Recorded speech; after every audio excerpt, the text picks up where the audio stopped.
welcome to my YouTube channel. So in today's video we are going to discuss about the MCQs or multiple choice questions with solutions of class 9th science chapter 5 or biology's chapter 1st, which is the fundamental unit of life. So let's begin. So first question is, what is the fundamental and structural unit of life? तो हमें बताना है कि fundamental और structural unit कौन सा है life का. तो ये है A, cell. Who coined the term cell? तो ये जो शब्द है शेल, इसको किसने पहली बार यूज़ किया? तो ये है रॉबर्ट हुक. बी. तो ईयर 1665 में रॉबर्ट सेल्फ डिज़ाइन माइक्रोस्कोप से, अपने द्वारा डिज़ाइन किए गए माइक्रोस्कोप से कॉर्क को एग्जामिन कर रहे थे, उसके थिन स्लाइस को. तो कॉर्क जो है वो पेड़ की छाल में पाए जाने वाला एक सब्सटेंस है from the bark of a tree. तो वो उसको एग्जामिन कर रहे थे माइक्रोस्कोप से. तो उन्होंने देखा कि कुछ बॉक्सेस जैसा स्ट्रक्चर है उसमें, जिनको उन्होंने सेल का नाम दिया. तो सेल जो है एक लैटिन वर्ड से डिराइव्ड है जिसका मतलब होता है लिटिल रूम. पर ध्यान रखने वाली बात यह है कि रॉबर्ट हुक ने लिविंग सेल को डिस्कवर नहीं किया था. लिविंग सेल का डिस्कवरी जो है वो ल्यूविन हुक ने किया था. So in the year 1674 Leeuwenhoek discovered the free living cells in the pond water for the first time.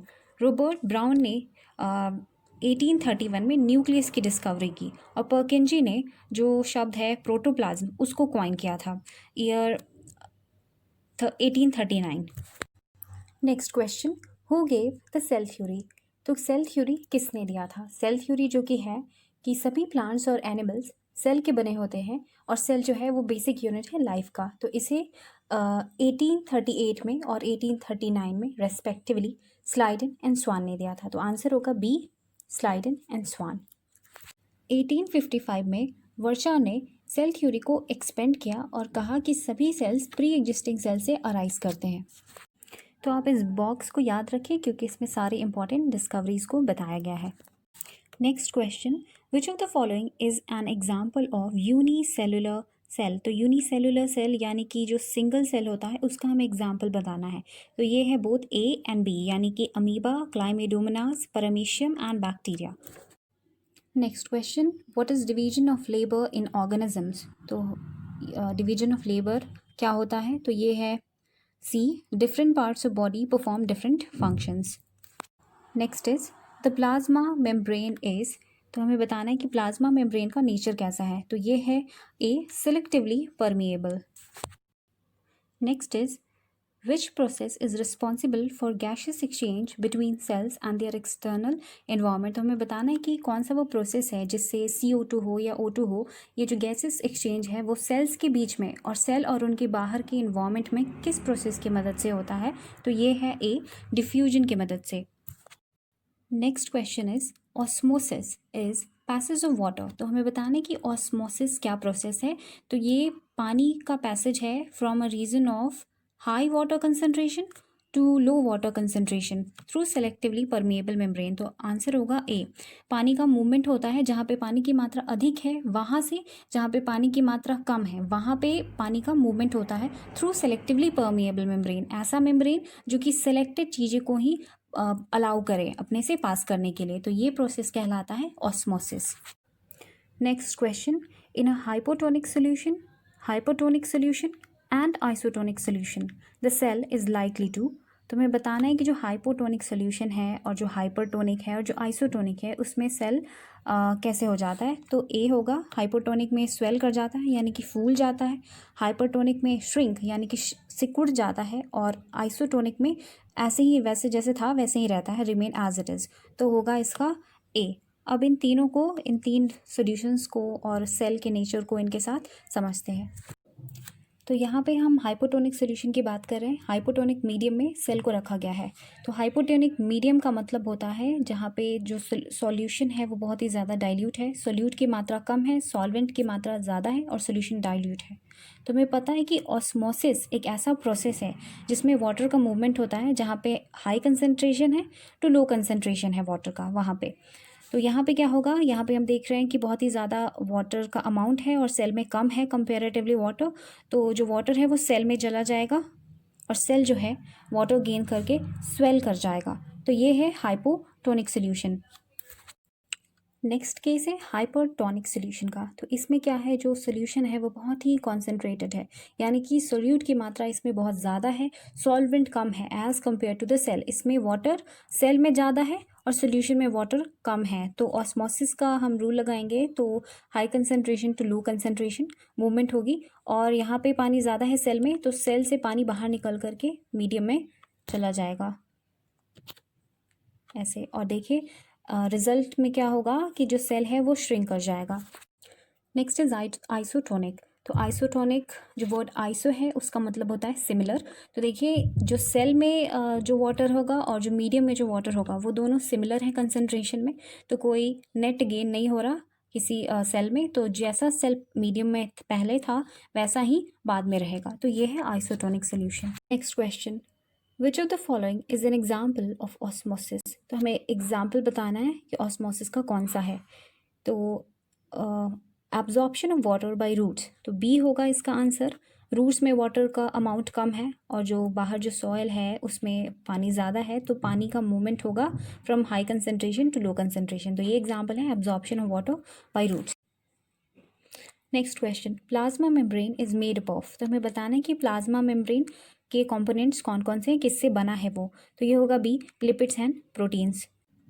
Next question, which of the following organisms is an example of endocytosis. तो हमें बताना है कि इनमें से कौन सा organism endocytosis के एग्जाम्पल को शो करता है। तो ये होगा A, amoeba. Now what is endocytosis. तो इंडोसाइटोसिस एक ऐसा प्रोसेस है जो कि प्लाज्मा मेम्ब्रेन के फ्लेक्सिबिलिटी के कारण पॉसिबल हो जाता है। प्लाज्मा मेम्ब्रेन के फ्लेक्सिबल होने से ऑर्गेनिज्म जो हैं अपना फूड इनगल्फ कर पाते हैं। कैसे, अमीबा अपना स्यूडोपोडिया फीड या फॉल्स फीड निकाल करके फूड को कैप्चर कर लेता है और वो फूड उसके बॉडी के इनसाइड चला जाता है। तो ये प्रोसेस होता है endocytosis. Next question, the plant cell wall is composed of. जो प्लांट सेल वॉल है वो किसका बना होता है। तो A, cellulose. Next question, the shrinkage of the contents of cell away from cell wall when living plant cell loses water through osmosis is known as। तुम्हें बताना है कि वो कौन सा प्रोसेस है जिसमें सेल के कॉन्टेंट्स जो हैं जब उनको हम लिविंग सेल को एक मीडियम में रख देते हैं, हाइपरटोनिक मीडियम में, तो ऑस्मोसिस के द्वारा जो वाटर लूज होता है उस सेल से और सेल के कंटेंट्स जो सेल वॉल से श्रिंक हो जाते हैं, उस प्रोसेस को हम क्या कहते हैं। तो ये होगा ए, प्लाज्मोलिसिस। तो अगर हम लिविंग प्लांट सेल को एक हाइपरटोनिक सॉल्यूशन में रख देते हैं तो क्या होता है कि जो सेल के कंटेंट्स हैं, क्योंकि वाटर का मूवमेंट इस डायरेक्शन में होगा, हाइपरटोनिक मीडियम है, सेल श्रिंक करेगी, वाटर हाई कंसंट्रेशन से लो कंसंट्रेशन में जाएगा। पर प्लांट सेल में सेल वॉल होता है जो कि रिजिड और टर्जिड होता है। तो ये जो प्लाज्मा मेम्ब्रेन और बाकी सारे सेल के कंटेंट्स हैं वो सारे वाटर लूज करेंगे और श्रिंक कर जाएंगे, जैसे यहाँ देख सकते हैं। और सेल वॉल जो है क्योंकि रिजिड है तो वो अपने पोजीशन में वैसा का वैसा बना रहेगा और इस प्रोसेस को हम कहते हैं plasmolysis. Next question, which of the following is use to stain the cells. तो इनमें से कौन सा सेल को स्टेन करने के लिए यूज़ किया जाता है। तो ये होगा डी, ऑल द अबव, क्योंकि आयोडीन, सैफ्रनिन सोल्यूशन और मिथिलीन ब्लू, इन तीनों का यूज़ किया जाता है सेल को स्टेन करने में। Next question, which is the rod shaped structure in the nucleus when the cell is about to divide. तो हमें बताना है कि वो रॉ शेप्ड स्ट्रक्चर्स कौन से होते हैं न्यूक्लियस में जब सेल डिवाइड करने वाला होता है। तो ये है A, chromosomes. Next, chromosomes contain the information for inheritance of character in form of. जो क्रोमोसोम्स हैं इनमें इंफॉर्मेशन होता है जो उन कैरेक्टर्स का जो हेरिटेंस के लिए रिस्पॉन्सिबल हैं, यानी कि जो हेरिडिटी में मिलते हैं। तो ये है in form of DNA, deoxyribonucleic acid. Next, functional segments of DNA are known as. तो होगा ये A, genes. Next question, which of the following is a characteristic of eukaryotic cell. तो यूकैरियोटिक सेल के characteristic को इसमें से पहचानना है। तो ये होगा A, well defined nuclear region. अब यूकैरियोटिक और प्रोकैरियोटिक दोनों सेल्स में डिफरेंस देखते हैं और उनके कैरेक्टरिस्टिक्स भी। तो प्रोकैरियोटिक सेल का साइज़ जो है जनरली स्मॉल होता है, 1 to 10 माइक्रोमीटर्स, और ये जो यूकैरियोटिक सेल है उनका साइज़ जो है जनरली लार्ज होता है, 5 to 100 micrometers. Nuclear region prokaryotic cell में अनडिफाइंड होता है और जो रीजन है उसमें न्यूक्लिक एसिड पाए जाते हैं जिन्हें न्यूक्लियोइड कहते हैं। न्यूक्लियर रीजन यूकैरियोटिक सेल्स में वेल डिफाइंड होता है और एक न्यूक्लियर मेम्ब्रेन से सराउंडेड होता है। प्रोकैरियोटिक सेल्स में क्रोमोसोम्स सिंगल होते हैं और यूकैरियोटिक सेल में क्रोमोसोम्स मोर देन 1 होते हैं। प्रोकैरियोटिक सेल्स में मेम्ब्रेन बाउंड ऑर्गेनेलीज एब्सेंट होती हैं और यूकैरियोटिक सेल्स में ये प्रेजेंट होते हैं। Next question, viruses A lack any membrane. They use the cell machinery of a living body to multiply. Next question, the network of tube-like structures in a cell is called A endoplasmic reticulum.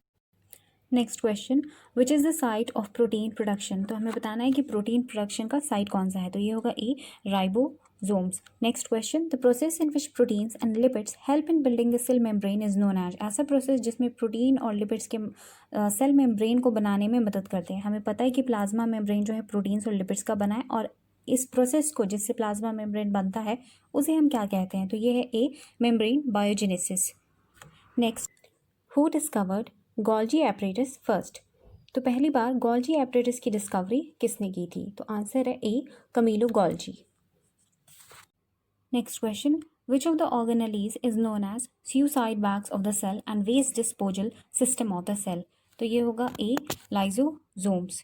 Suicide bag इसलिए क्योंकि due to some disturbance in cellular metabolism ये cell क्या करते हैं, खुद ही burst कर जाते हैं और इनमें जो एंजाइम्स होते हैं, पावरफुल डाइजेस्टिव एंजाइम्स, वो क्या करते हैं, अपने ही सेल को डाइजेस्ट कर देते हैं। तो इसलिए इन्हें कहा जाता है suicide bags of the cell. Waste disposal system इसलिए क्योंकि ये किसी भी फॉरेन मटेरियल को या वॉर्न आउट सेल ऑर्गेनेलीज को पावरफुल एंजाइम्स की मदद से डाइजेस्ट करके क्लीन रखते हैं, इसलिए वेस्ट डिस्पोजल सिस्टम। बहुत ही स्ट्रॉन्ग डाइजेस्टिव एंजाइम्स होते हैं इनमें, और इन एंजाइम्स को रफ एंडोप्लाज्मिक रेटिकुलम्स बनाते हैं।